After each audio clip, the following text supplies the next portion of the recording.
Of all the red flags that I've learned to detect, there's one that really makes my danger radar go off. And that's when a grown man or woman says they never want to grow up. What does that even mean? In the people I've known, it means they don't have their shit together. And they're pretending that there's this fun reason why.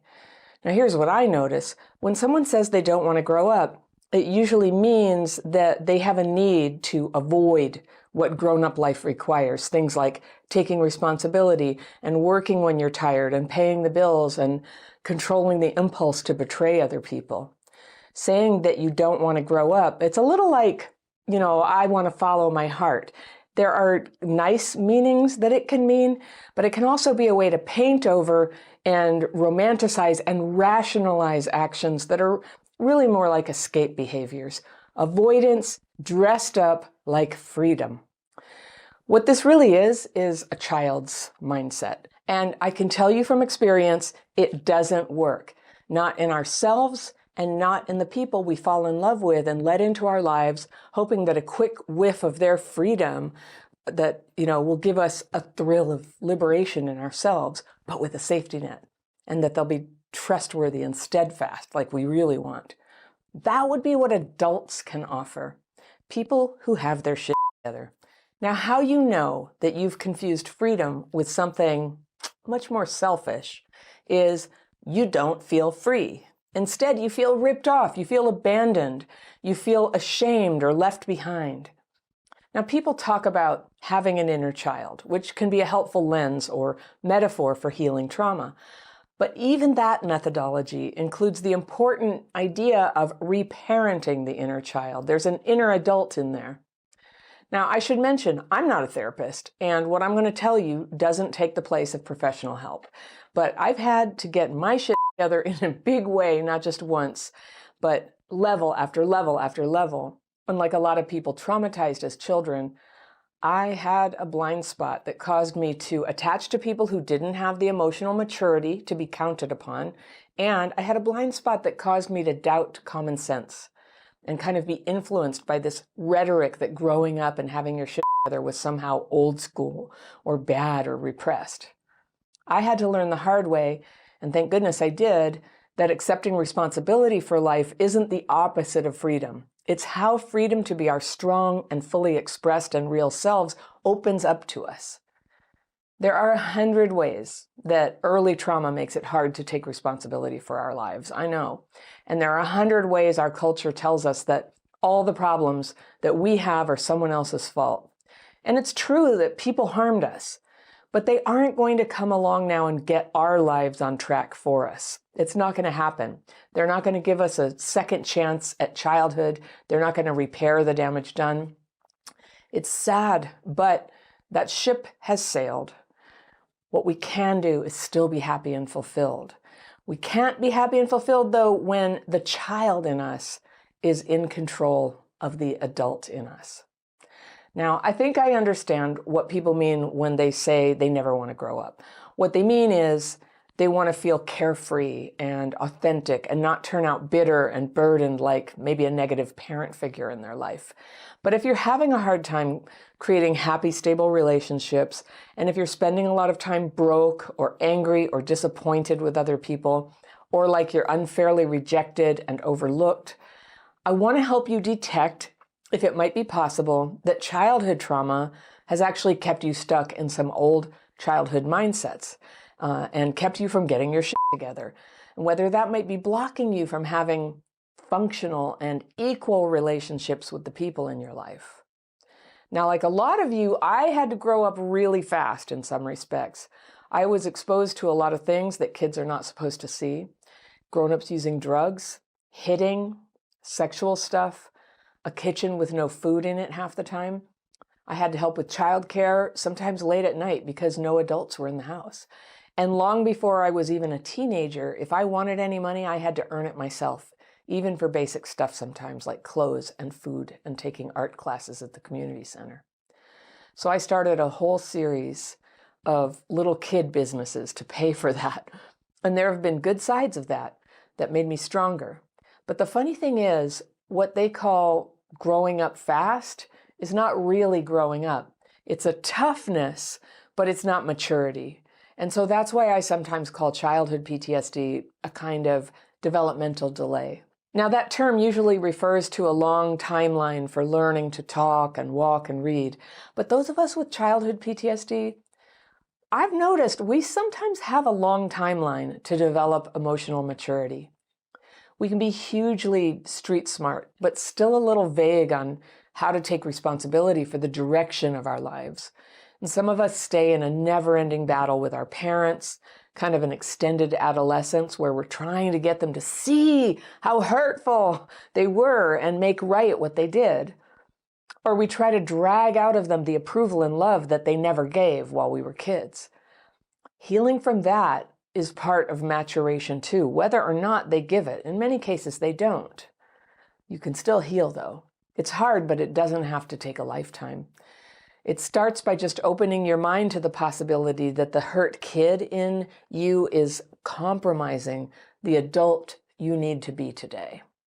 So how would you know if this were happening? Well, there are a few markers of adulthood, and we can start by asking questions about those. So the first question is, do you have an identity that is independent of your parents or of their influence? Now, we might choose to live in a similar way to our parents, same values, same affiliations with churches or politics, and there's nothing wrong with that. But part of adulthood is we find what we really believe and how we really want to participate in the world, even if it's different. And it doesn't have to be done with anger or criticism of our parents. You might have criticisms, but now that you're an adult, you're free and they're free, and everybody gets to be themselves. They might not like it, but you have a right. Now, some of us stay in a childlike state through dependence on parents, whether it's for money or a place to live or emotionally. We're very caught up from day to day in what they did, what they said, how they judged us or disapproved of us in the past or just last week even. Now, if you're holding on to that stuff and it's affecting whether you can be happy or not today, I'd say the child in you is blocking you from full adulthood. You can spend your whole life very focused on those hurts, and they were real, they were hurts. But to start enjoying the freedoms of adulthood, it's important to start facing not just what happened to you, but your own limitations that may be connected to that. That's the part you can change. You know, it's not our fault that we got hurt as kids, but today, if we want to start having good, real, fulfilling connections to other people, we've got to climb up out of that identity of a person at war with the past. And yet a lot of us get stuck in the psychological bonds and beliefs that what happened in the past still dictates who we are now. And it can be this never-ending fantasy that it's the parents who have to do something so that we can get free. Even when we're 30, 40, 50, 60 years old, we think they must apologize, or they have to acknowledge what they did, or they have to help us get on our feet because the trauma was so debilitating. That's a war where whether you win or lose, you lose. There's a tiny chance your parents will change or give you the love that they didn't in the past. And if they do change, it will be through some shift in their own hearts, and almost certainly not because of pressure from you. You know, fake apologies never hit the spot for me, did they for you? The miracle that you're really looking for is the one in here, where you're free of what happened and you start making the happy life you deserve. You start to experience it. It comes to being. Now, for a few people, that means cutting ties with parents. But for many people, that's not what's chosen. It may not be necessary. When you have less fear and less resentment, and in my courses, I teach you exactly how to achieve that. When you have that, you have more flexibility to enjoy people who used to piss you off. And I'll be honest with you, everyone likes you better when you put down your sword. When you stop trying to make anyone apologize or compensate or validate you in any way, asking them to change, that is uncomfortable for other people. They are who they are, and we are who we are, and we can make requests, but we can't force change.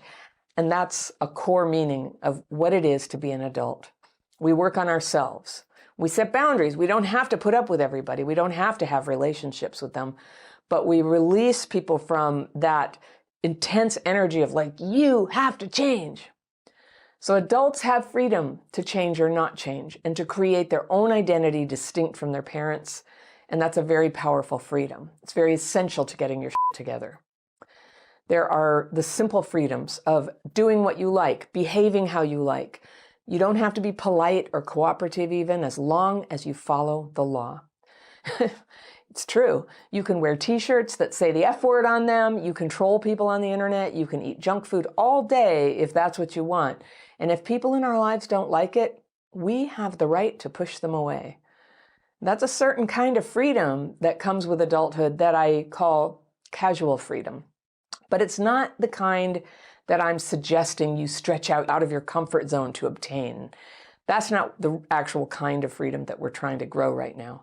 What I'm really talking about is the kind of freedom that comes with a cost that always entails responsibility. And this includes adult privileges like having sex, earning money, creating a home, forming a partnership or even a family, serving your community. If you long for those things, but you can't seem to have them, then it could be that the child in you is controlling the adult in you. And it may be time to take a step up into the responsibilities and freedom that comes with setting the past behind you and blossoming as your full, autonomous, grown-up, present-time self. And that's my nice way of saying, this is how to get your shit together. And I think consciously we all want that. But what can happen with childhood PTSD is we're not doing what it would take to get there. It feels like too much. The responsibility is exhausting just to think about sometimes. And what if you try, but you totally fail? And what if you succeed, but then make some mistakes and all of those eyes are on you and you have to keep going? What if your childhood PTSD symptoms overwhelm you, but you've taken some big job and you don't have the option anymore to stay in bed all morning or get in your car and drive all night to just get away from everything you know, to flat out avoid whatever was too painful to face? Everybody feels this way sometimes, especially people who were traumatized as kids. But the quest is to avoid that triggered feeling that takes too much away from us. It takes too much away. There comes a time when what happened in the past doesn't explain all the problems anymore. Sure, we have obstacles. We can be socially awkward. We have money problems. A lot of us missed out on a full education. We've got health issues. We're depressed, or we've got ADHD. We don't know the right people. We don't know how you're supposed to act in a job or on a date. That was me. And that's real. And it's not our fault. We grew up in that void. But you know what? We can learn. We can get our shit together. And every day we spend throwing up our hands in helplessness and blame is a day wasted. You want to know how to do a job interview? Get on YouTube right now and search it. How do I do a job interview? Read a book on dating if you want to learn dating. You could take my online course on dating and relationships for people with childhood PTSD. Don't just give up and say, I never was taught this. I hear a lot of people say that. No, I wasn't either, but I learned. Your instinct for self-protection has served you very well. But right now, it might be keeping you from being your real self. You know, oh, I can't. So now we can protect ourselves in a new and better way by opening up those capacities and practicing and learning and reaching for those milestones of adulthood: work, financial independence, learning and social participation, expressing ourselves, listening, doing that gracefully, having an intimate relationship, or even having a family if that's your heart's desire. There's no guarantee that you'll achieve all of these things in your life or that you'll handle the responsibility without a few bumps in the road, but don't let your good self collapse into bitterness and helplessness. You can reach for your own freedom. You were made to grow and take your place among the strong people who lift up other people's lives all over the world. And if you think the effect of early trauma on your life is holding you back right now, but you're not sure how, check out this list of signs, and I've got it for you. You can download it for free right there, and I will see you very soon.